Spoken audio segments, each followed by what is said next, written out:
Bonjour Christophe, mille merci d'être avec nous aujourd'hui pour préparer ce 16e colloque MCC France qui va se dérouler le 20 et 21 mars 2020 au Palais des Congrès d'Issy-les-Moulineaux. Je suis vraiment très heureuse que tu sois là et nous avons envie que tu nous exposes un peu ton parcours, qui tu es et pourquoi est-ce que tu es devenu peut-être climatologue. Le choix de ce métier, en fait, le choix de mon métier de climatologue correspond en fait à une passion d'enfant pour l'atmosphère, pour les mouvements atmosphériques, pour les orages, les tempêtes, tout ce que l'on expérimente dans son quotidien. Et moi, en tant que gamin, j'ai toujours été fasciné par la météo. Donc je faisais des relevés météo avec ma propre station jusqu'à que je parte de chez moi pour aller à l'université ensuite à 18 ans. Donc tu mettais des petits récipients, tu récoltais la hauteur de l'eau qui était tombée pendant la nuit ou... J'avais une station météo avec un pluviomètre qui récupérait pour mesurer la quantité d'eau tombée dans la journée, des thermomètres, des hygromètres, et je faisais des graphiques, des relevés. Déjà très poussé tout ça. Très poussé, oui, même j'ai commencé à faire mes premiers graphiques vers 9-10 ans. D'accord. Comment les choses évoluent sur les enjeux du climat là, demain? Qu'est-ce qu'il faut faire? Quelles sont les conséquences de nos actions? Tout à l'heure, quand on discutait pour préparer, tu me disais c'est le moment, il y a encore des fenêtres pour pouvoir modifier les choses.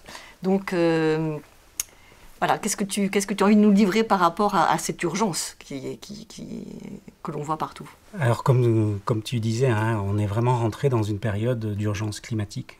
Donc cette urgence climatique, elle s'explique par le fait que la température de la Terre augmente de manière assez rapide, de manière on va dire même très rapide, à l'échelle des fluctuations normales du climat de la Terre, parce que le climat de la Terre a toujours évolué, mais il se réchauffe de manière extrêmement rapide depuis à peu près 100-150 ans, c'est-à-dire depuis le début de l'ère industrielle.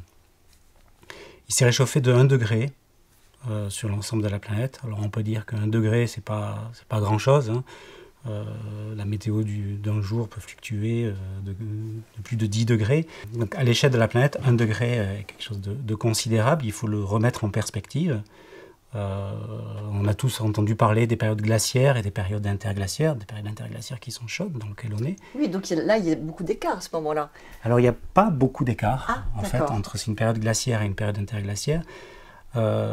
L'écart est de l'ordre de 5-6 degrés. D'accord, et c'est ça qui fait bruire les dinosaures. À l'échelle globale de la planète. Alors peut-être pas les dinosaures, parce que ça c'est il y a longtemps, mais en tout cas c'est ça qui conditionne les paysages, qui conditionne la biodiversité, qui conditionne nos milieux de manière considérable. Donc le climat est une composante essentielle du développement de la société humaine en tant que société terrestre, quoi. C'est 5-6 degrés, et donc on est sorti de cette période glaciaire, et pour sortir d'une période glaciaire, arriver vers une période chaude, comme on vit aujourd'hui, une période interglaciaire, il faut à peu près 10 000 ans, 10-15 000 ans, voire 20 000 ans sur la dernière. Donc on voit la vitesse du changement, 5-6 degrés. Et en quoi c'est un problème, cette vitesse du changement? Ce qui est important de réaliser, ou ce qui nécessite une attention particulière, c'est la vitesse du réchauffement. La Terre a connu des températures beaucoup plus chaudes qu'aujourd'hui. La vie sur Terre était déjà présente, l'homme n'était pas là, mais la vie sur Terre était déjà présente, et la Terre connaîtra dans le futur des températures plus chaudes qu'aujourd'hui, et plus froides qu'aujourd'hui. La vitesse du changement est importante pour la biodiversité, et pour le vivant.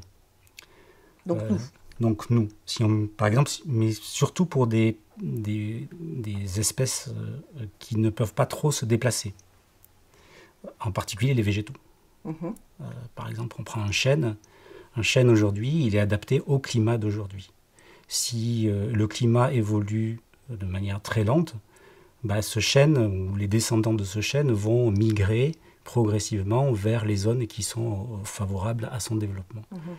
Si le climat change trop vite, la migration de ces espèces végétales ne peuvent pas s'effectuer, donc en fait il y a une perte, donc on les perd Il y a toujours eu des nouveaux végétaux qui sont arrivés, d'autres qui ont disparu. Donc en fait, c'est le cycle de la nature aussi, de bouger. Donc c'est quoi le point important en fait dans cette histoire? Qu'est-ce qui nous pose problème à nous? Le point important dans cette histoire, c'est le caractère unique du réchauffement. Dans l'histoire de l'homme. Oui, pour nous notre nature humaine, oui. Voilà, l'homme de Néandertal, bon, il y a des débats sur la datation de l'homme de Néandertal, on va dire c'est moins 400 000 ans. Depuis moins 400 000 ans, l'homme, nous, en tant qu'espèce, n'a jamais connu un réchauffement aussi rapide. Il a connu des fluctuations climatiques importantes, mais lentes. Ces fluctuations auxquelles il a pu s'adapter. La rapidité du réchauffement nécessite une adaptation ou des changements qui doivent être radicaux. La différence entre une croyance et un fait, c'est que derrière le fait, donc, il y a une méthode. Et la méthode, elle n'est pas très compliquée, c'est juste la démarche scientifique qui consiste on observe un phénomène, on essaye de comprendre l'origine de ce phénomène.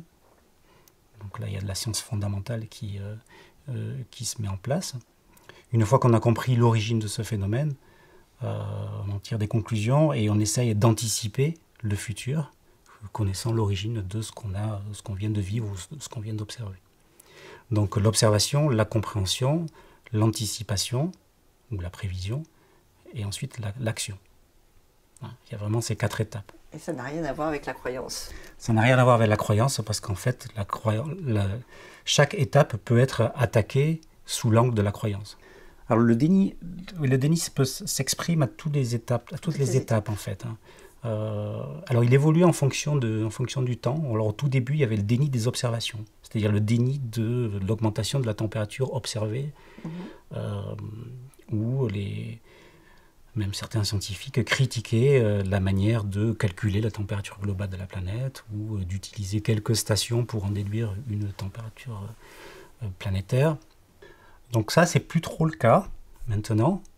C'était il y a 30 ans. Les choses sont trop importantes pour qu'on les continue à dénier, peut-être. Voilà, c'est qu'il y a 30 ans, 40 ans, en fait, donc c'était plutôt ce type de déni. Donc maintenant, le réchauffement climatique est évident. On le voit avec les moyens d'observation se sont améliorés, les incertitudes ont diminué, donc c'est plus du tout un angle d'attaque qui est recevable. Donc maintenant, le déni, il est sur l'origine du réchauffement que l'on a observé depuis le début de l'ère industrielle. Merci vraiment beaucoup, Christophe, pour le déplacement d'abord que tu as fait, qui était épique, un jour de grève à Paris, de réussir à arriver jusqu'à l'EMCC.